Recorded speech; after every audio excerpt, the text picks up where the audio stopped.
I wanted to take a quick look at the trends underlining the latest global banking crisis.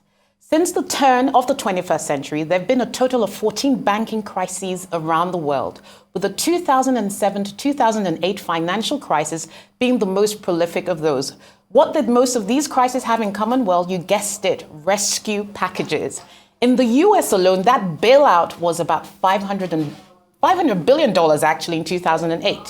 Now, the forces of stability, which are central banks around the world, often act as guarantors of depositors whose funds may be at risk by injecting liquidity during such crises. Their job is to persuade markets that the banking system is stable, and to some extent that they have done that, as seen with the various interventions since the recent crisis involving Silicon Valley Bank and Credit Suisse. But apart from the recent bailout and interventions, how much impact has the global rise in interest rates, also managed by central banks, by the way, hit the bond markets?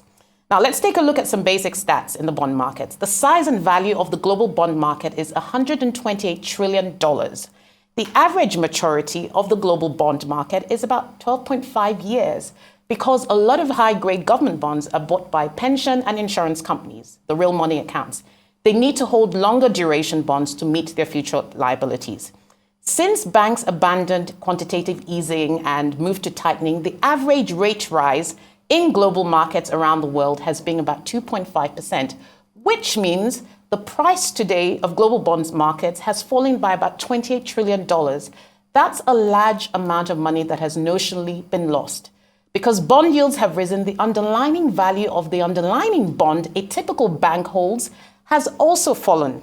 Now imagine this, if markets read that as banks being in trouble, this could well trigger a depositors' run on banks, accounting for the crisis we saw with Silicon Valley Bank and Signature Bank, both in the US.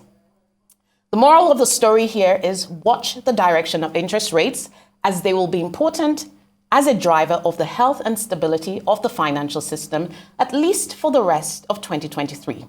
And if history tells us anything, you will always find the roots of the next financial crisis in the way the previous one was addressed. Well, that's all on Business Week. I'll be here same time next week to bring you more analysis. Send me a tweet to continue the conversation online. I'm Rolake Akinkugbe Filani. Bye for now.